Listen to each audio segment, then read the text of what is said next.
Hey everybody, HomeSliceHenry here, and in today's video we're going to be checking out a brand new Pokemon in the world of Pokemon Go, Ursaluna. These battles were submitted to the channel by a member of the community, so many thanks for the battle submission. Now Ursaluna is a ground and normal type Pokemon with the moveset of Tackle, Thunder Punch, and the brand new Calm Day charge move, High Horsepower. Now this trainer tried it out in the Ultra League Premier Cup to see if it is worth using. So without further ado, let's hop into the matches and check out Ursaluna in action in the Ultra Premier Cup.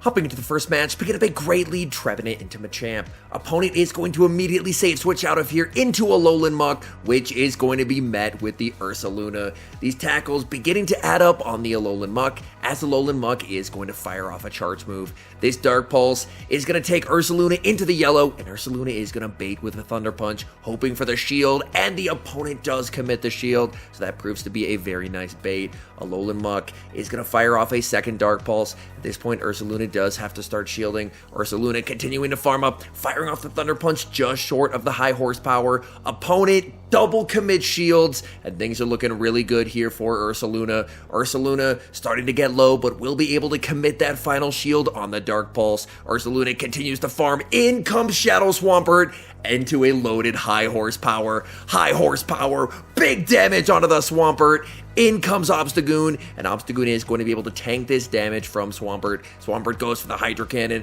Obstagoon perfectly fine with that damage, gets the farm down. In comes the Alolan Muck. Alolan Muck is going to be taken out by this Cross Chop after one more counter, and that is a good game. Hopping into the next match, leading Trevenant into Dragonite. Honestly, Dragonite is a pretty tricky Pokemon for this entire team to see, but Trevenant is incredibly flexible, so it will definitely have play here. Trevenant looked to be going for the Seed Bomb bait, but loses CMP to the Dragonite, commits the shield on the Dragon Claw, going for the Seed Bomb bait, hoping to try and get the shield back. Seed Bomb does get the shield, that's big. Trevenant continues to farm, going for the Shadow Ball, but again losing CMP. Decision time, do you commit both shields? Yes, he will, and going to be firing off the Shadow Ball. Is the opponent willing to commit both shields to the Dragonite here? Shadow Ball is able to connect. In comes Walrein. Walrein met with the Obstagoon, and the opponent is not switching out, so it looks like they very well could be weak to Obstagoon in the back. Cross Chop is able to land. That does quite a bit of damage onto the Walrein. Walrein is going to start firing off charge moves. They go for the Earthquake. That does quite a bit of damage. Obstagoon is going to be able to reach another Cross Chop. At this point, if the opponent wants to preserve the Walrein, they're going to have to start shielding, and that's exactly what they're going to do. The opponent continues to farm, and they are going to lose their Walrein as Night Slash is going to KO. In the back, they have Gengar, and Gengar is going to get absolutely destroyed by Ursaluna. Going to land the Night Slash. In comes Ursaluna. Ursaluna farming up. Opponent sees the writing on the wall and concedes the match. Picking up a tricky lead in the next match, Trevenant into Shadow Walrein. Walrein has the ability to hit both Trev and Ursaluna for super effective damage, making it an uncomfortable Pokemon for this team to see. Seed Bomb is able to land on the CMP tie, which is quite nice, and Trevenant is going to respect the Icicle Spear with a shield. Opponent is going to save switch into Surfetched, and that is not great with two normal types in the back, and Surfetched is able to hit for super effective damage with Night Slash onto Trev. Trevenant commits the final shield and is going to bait with a Seed Bomb. Seed Bomb gets no shielded. Trev continues to farm, and a beautiful catch, catching the Night Slash onto Obstagoon. Very nicely done. Obstagoon able to absorb that damage and farm down. And you basically just have to hope that Ursaluna can beat whatever's in back, but it looks like the answer is no, as the opponent is running a Walrein double fighter team that basically triple counters Ursaluna. That is really not good. I think at this point you kind of just have to bring in Ursaluna, use it to absorb energy, and then hope that Trevenant is going to be able to sweep. In comes Ursaluna. These counters adding up quite a bit. Machamp is going to fire off a Cross Chop. Cross Chop gets Ursaluna low. Machamp not wanting Ursaluna to reach a move. They're going to fire off the back-to-back Cross Chops. Cross Chop is going to KO. It's all up to Trevenant, but Trevenant is not going to be able to reach 3 Seed Bombs before Walrein reaches the Icicle Spear. Walrein can commit shield number 1, and shield number 2 on the CMP tie, and unfortunately this will be game over, as Walrein does have the Icicle Spear loaded. Icicle Spear will be easily enough to take out the Trevenant, and that is a good game. Picking up a pretty decent lead in the next match, Trevenant into Empoleon. Very nice to catch the Empoleon on the lead, as this is something that Ursaluna doesn't necessarily do the best against, despite the fact that both of its charge moves do hit for super effective damage. Shadow Ball is able to land, and an aggressive switch into the Obstagoon to catch the Drill Peck. Very nicely done. Opponent is going to respond with a Kingdra, so they don't have a fighter in the back, so hopefully that means Ursaluna is going to have play in the endgame. Night Slash is able to land, Obstagoon continuing to farm, trying to reach the next Night Slash, but unfortunately Kingdra is going to fire off the charge move right beforehand. They go for the Outrage, and Outrage is going to KO the Obstagoon. Going to wait the timer and then bring in Trevenant. Trevenant is hoping that with the Shadow Claws, this is going to put it into Seed Bomb range. This is going to be close. Trevenant, Seed Bomb is able to KO. That's massive. We know they have the very low health Empoleon. What is going to be that final Pokemon? And it's Dragonite. So they are running Empoleon Double Dragon.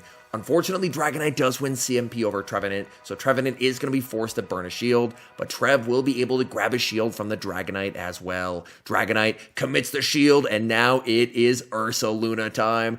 Ursaluna farming up and going to be firing off the neutral Thunder Punch. This will do some solid chip damage onto the Dragonite, gets the Dragonite quite low. Dragonite continues to farm.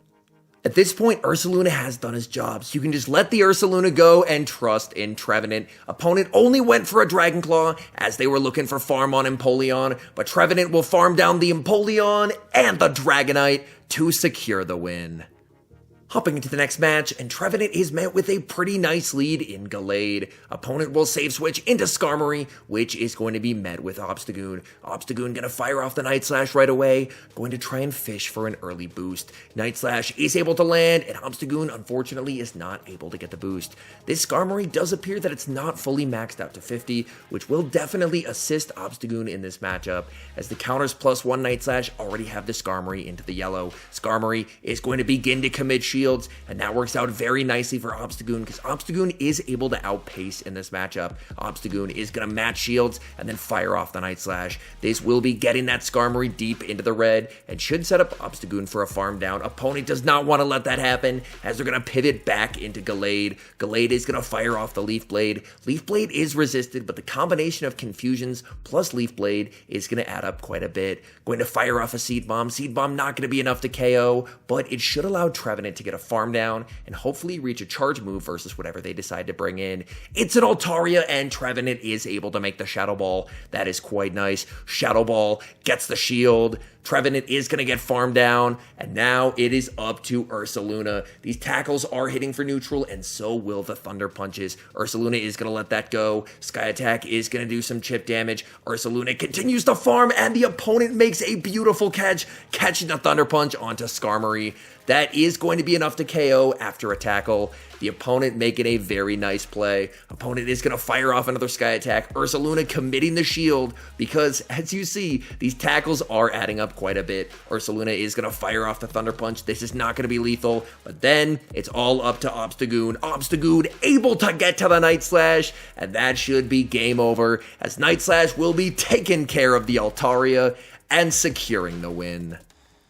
Next game brings us a mirror match, Trevenant into Trevenant. He does have two normal types in the back, so he will immediately save switch into Obstagoon. Opponent staying in, they go for a Night Slash catch onto their Como-O, but he's able to hold on to his energy and begin to fire off cross chops. First cross chop is able to land, Como-O continuing to farm, firing off cross chop number 2. This is non-lethal, but it will start to get the Como-O low. Como-O does easily have enough for a close combat here. Obstagoon is going to call the bait, and it's just a Dragon Claw. That is a massive call, because this should allow Obstagoon to either grab switch advantage or shield advantage here. Cross Chop is going to be able to get a shield. Como-O recognizes they cannot farm down, and they're going to be firing off a charge move. They go for the Dragon Claw, and that Dragon Claw is going to be taking out the Obstagoon. You can get a nice farm here with the Trevenant, as Trevenant is barely not going to be able to farm down before Como-O reaches a Dragon Claw. Dragon Claw will do some solid chip damage. Is the opponent going to send back in their Trevenant? And they will.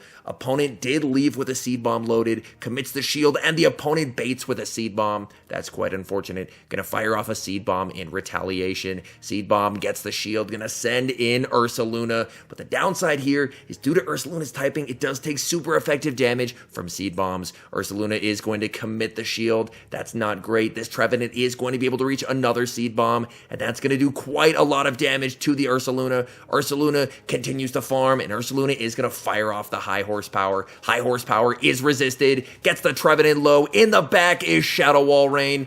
Ursaluna is able to reach the Thunder Punch, but I don't believe this is going to be enough damage. Thunder Punch is going to do a nice amount of damage, but Wall Rain leaves with the charge move loaded to take out Trevenant. And unfortunately, the Ursaluna team falls just short. Hopping into the final match, leading Trevenant into Toxicroak. Definitely nice to catch the counter user on the lead with this team. A little bit of lag at the start. Trevenant is going to be able to catch back up. Building up to the Shadow Ball, baiting with the Seed Bomb. Really hoping for the shield here. Opponent is going to commit the shield, and that is big. Trevenant continues to farm. Toxicroak easily has enough for the Sludge Bomb here. Sludge Bomb is able to land. Going for the Shadow Ball, but the opponent makes a beautiful catch, catching it onto an Alolan Muck. This is a Poison Jab Alolan Muck, which means it is going to have a very rough time going up against Ursaluna. Ursaluna is going to be able to tank this Dark Pulse. Dark Pulse is going to do quite a lot of damage though. Ursaluna farming up and going for the High Horsepower, not trusting that the Thunder Punch will KO. High Horsepower is able to KO. In comes Toxicroak. Toxicroak is able to farm down, and Toxie does leave with a lot of loaded energy, and the Trevenant is extremely low. This is a very precarious position to be in. Bringing in the Trevenant. Trevenant is going to commit the shield. Toxic can just go straight Mud Bomb in this moment. Trevenant continues to farm. A little bit of lag there again. Toxicroak is going to fire off another Mud Bomb. Going to let the Trevenant go and trust in Obstagoon. Obstagoon able to get the counter down. What do they have in the back? They have a regular Swampert, and unfortunately this is looking like it's game over. Opponent with the beautiful catch onto Alolan Muck. Looks like it actually ended up winning them the game. Firing off Night Slash number 2. Opponent continues to let that go, and they're just going to be able to farm up to the back-to-back Hydro Cannons. First one is going to be able to get the shield, and the second one is going to get the KO, and that is a good game. And now some final thoughts on Ursaluna and its PvP viability. First off, it's a Pokemon that has a ton of potential. However, it is being definitely held back by its current available moveset. Currently, as I mentioned, it runs Tackle, Thunder Punch, and High Horsepower. High Horsepower is an adequate nuke move, provided that it has a fast move that can generate energy pretty decently, and unfortunately, Tackle does not generate energy particularly quickly. However, in the main series, Ursaluna is able to learn Shadow Claw, so it is my hope that with the Season 13 move updates, if we get them, that this Pokemon does get Shadow Claw, so it can help realize its true PvP potential. Anyways, thank you guys so much for watching. If you're enjoying the content, make sure to leave a like and subscribe to the channel if you haven't. And a special thank you, as always, to our members here on YouTube. The support you guys provide is absolutely incredible. So thank you guys oh so very much. And until next time, I've been HomeSliceHenry.